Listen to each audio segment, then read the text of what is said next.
I've spent the last 2 years of my life turning $500 into over 2 million trading crypto. I've traded thousands of tokens, seen the worst rugs, missed the best pumps, but most importantly, I've learned exactly what works, what doesn't, and what separates the winners from the losers. And in less than half an hour, I'm going to compress 2 years of real-world trading lessons into something that you can actually use. Let's get into it. This is not financial advice. I am not a financial advisor. These are just my personal opinions on the market. So the first lesson I'm going to talk about is that you will round trip 80% of your portfolio. Now, I'm not saying to be careful to make sure this doesn't happen or that if you take the right steps, you can avoid this. No, in crypto, you will make a large amount of money very quickly and then proceed to lose over 80% of it. Guaranteed. There's no way around it. Sorry. Every good trader, not just me, is going to tell you the exact same thing. There is a turning point in your journey where you make an extremely large amount of money in a very short period of time. For me, it was turning $500 into $104,000 in a week and a half. It was about 7 to 8 months of trading at the time. And when an event like that happens, something in your brain just turns off. You feel like you're the best to ever do it. You start to think you have infinite money to throw around in trades. You just straight up think you're better than everyone else. And I ended up turning that $104,000 into less than $20,000 in less than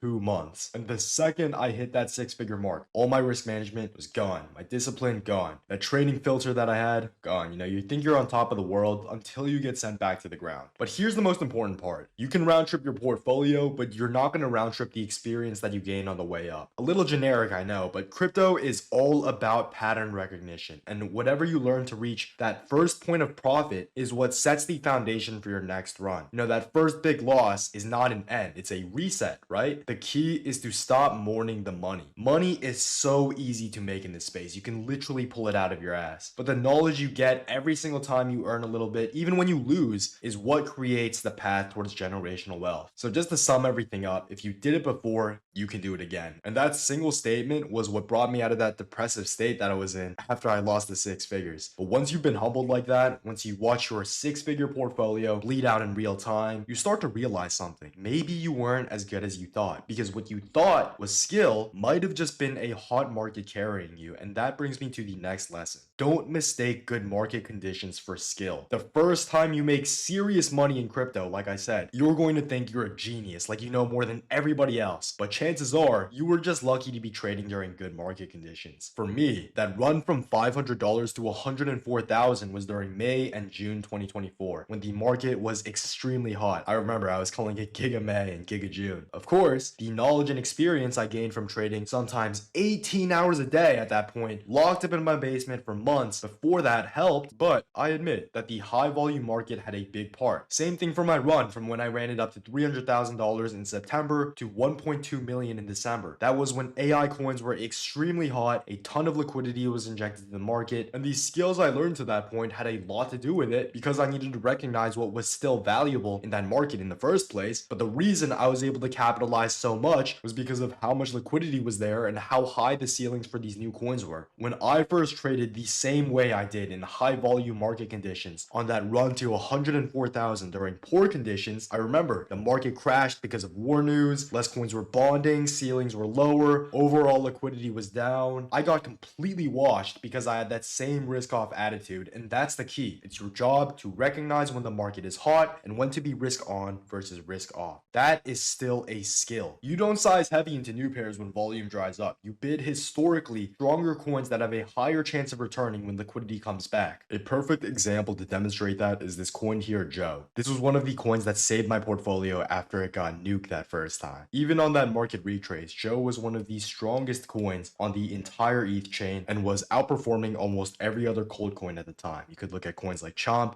Michi, Podcat, whatever. Established coins like these all move with the market. It's just a matter of how much stronger they will hold during drawdowns and how well they will perform on green. So when cold coins like these had all the mindshare, you could almost think of them as trading the market on leverage, like the potential of an influential figure backing them up, updates on the coins, an exchange listing. And after the market nuked, I DCA'd this one coin from 11 mil all the way down to 5. I held for over a month and made nearly $60,000 on this trade alone, all because I identified historical outperformance. Obviously, cold coins don't have the mindshare that they used to now, so this isn't something you can apply to everything all the time, but there's always going to be a certain certain outperforming sector within the current leading narrative, and being aware of which coins are holding the strongest is extremely important. And you might be asking me, Alex, okay, that's a really cool story and all, but what's your point behind all this? As I said, the main thing I'm trying to get across is that you need to recognize when to be risk on versus risk off. Remember, sometimes the best trade is no trade at all, and recognizing macro conditions is part of your edge. If you don't respect market conditions as being outside of what you can control, you will hit that 80% retrace I was talking about. You cannot trade the same way you do during good market conditions during bad market conditions. Now, recognizing market conditions is one thing, but what you do with that information, that's where real traders separate from the ones who don't make it. Doesn't matter if the market is hot or cold, if you don't have a system in place, you're going to bleed either way. Let's talk about that. Having a system in place, because here's what nobody tells you when you're just getting started. Conviction doesn't exist if you don't have some kind of structure. If you can't physically write down exactly why you're taking a trade on paper, formatted and everything, Times New Roman, you're gambling.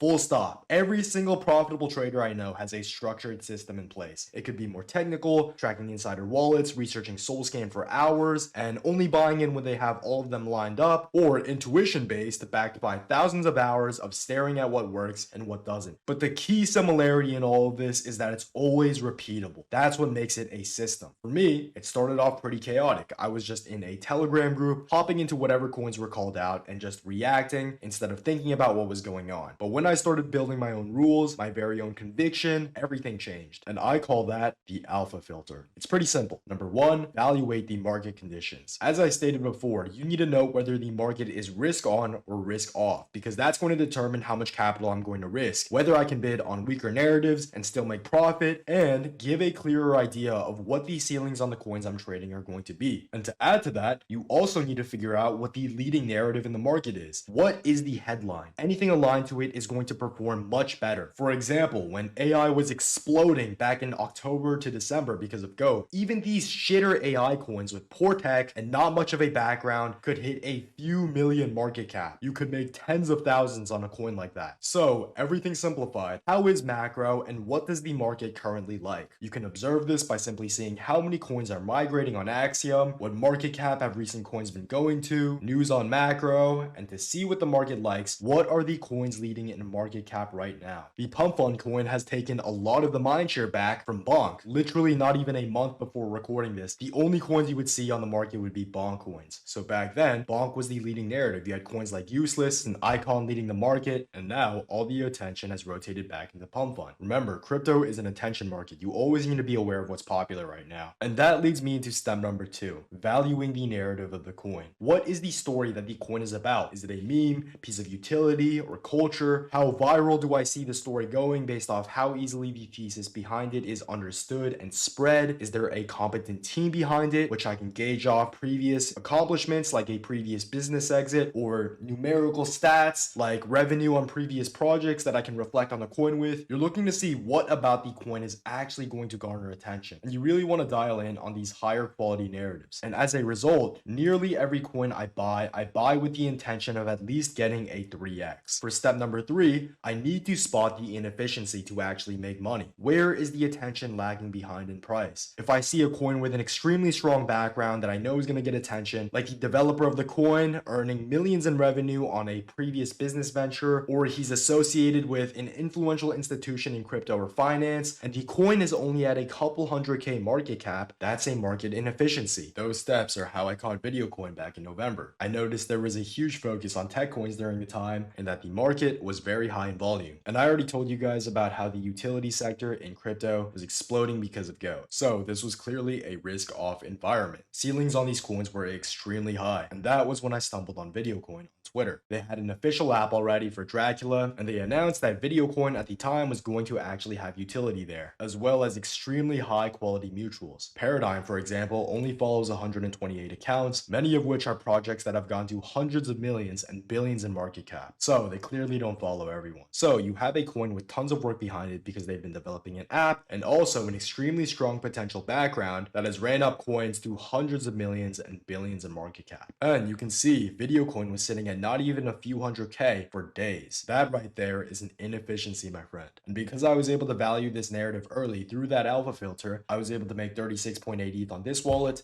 and 19.4 Ethereum on this wallet. Added up to about a little over $200,000 at the time. This is my strategy that cuts out 95% of the noise, because when I don't follow the system, I overtrade, I revenge trade, I chase pumps, I size stupidly high. But when I follow it, I'm able to look at things objectively and trade intelligently. Just having this system lets me stay in the game and capitalize on massive wins like video. Because look, anyone can win in a bull market, but to truly stay alive in this game, you need rules. Rules for entries, rules for exits, rules for how much you're willing to lose per trade, rules for when to size in, when to sit out, for what coins you're going to buy into. A system is what allows you to be objective in a game completely controlled by human nature and emotion. And your system doesn't need to be some complicated 50-page essay. Look at mine. It's a simple analysis that I can apply to any coin. It just needs to be repeatable and grounded in logic. Because if you don't have a system, you'll end up relying on your emotions. And I know you probably hear that a lot in the trading space, but it is truly the fastest way to lose your money. Having a system gives you structure, it keeps you from getting wiped out by emotion. But even with a solid system, if you're trying to do everything, sniping deploys, swing trading narratives, scalping 2% moves, catching 50x rotations, you're going to fail. Which leads me into my next lesson. Number 4, pick a lane. You need to focus not just on one trade, but on one style. Because here's the truth that nobody wants to hear. Volatility is the price you pay for asymmetrical upside. If you want the 50x, the 100x, the life-changing plays, you're going to have to sit through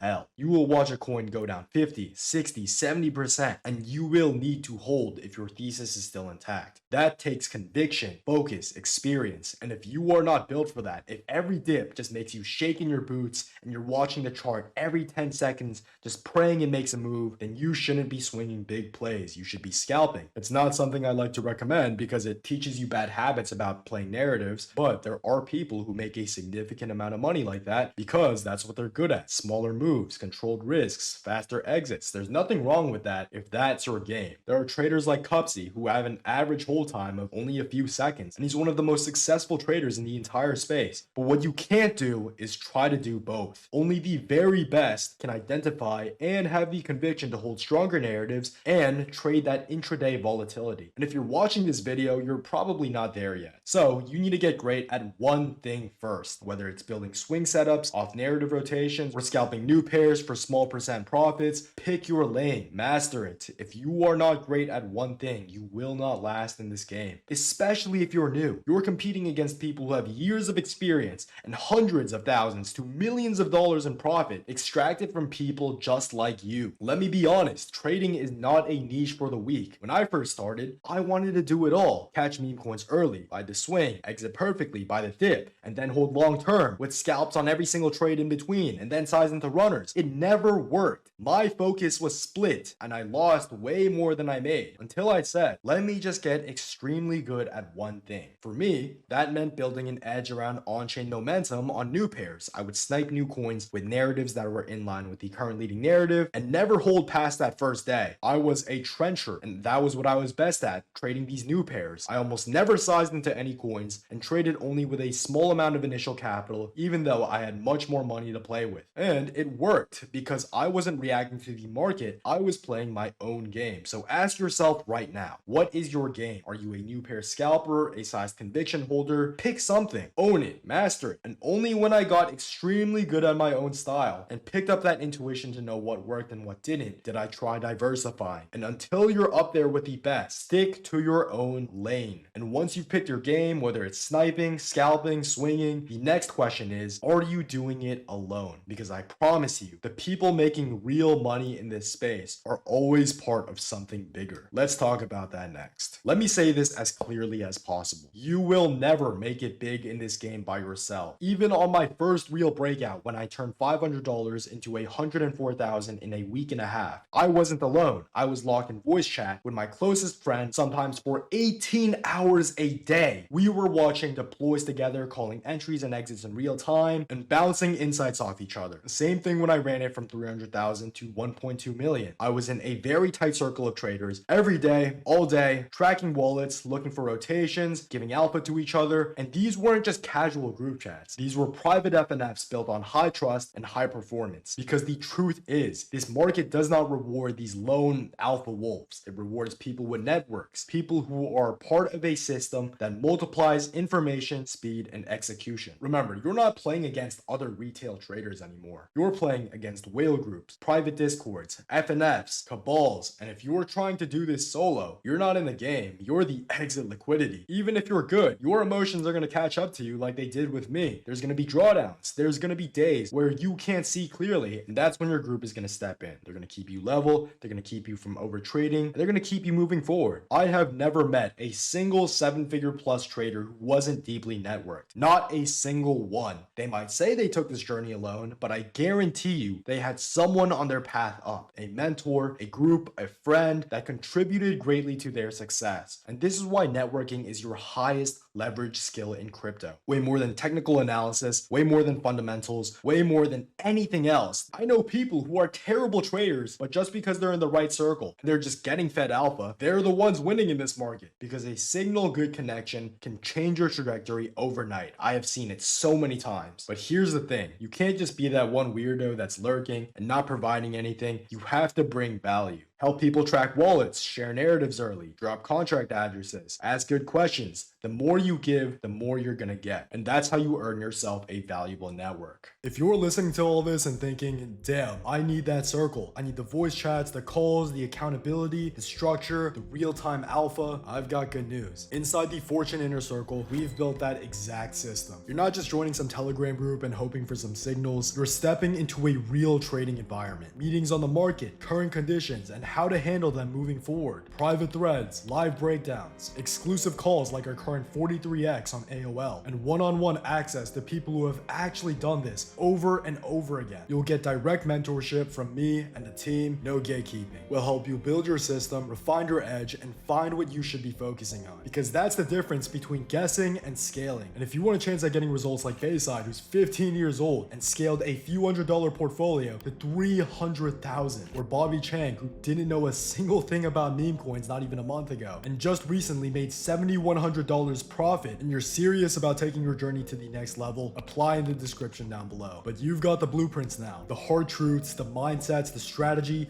the importance of focus and community. But information alone isn't going to be enough. Execution is what separates the winners from the watchers. You're going to get humbled, you'll round trip your gains, you'll mistake luck for skill, but that's the cost of learning in this game. If you stack the lessons, stay focused, and surround yourself with the right people, you come back stronger every single time. This isn't about being perfect. I'm not even perfect. It's about building your edge, mastering one thing, and executing with discipline. So take what I've taught you and actually apply them. And if you want to fast track that process, apply for the inner circle. Thanks for watching, and I'll see you in the next one.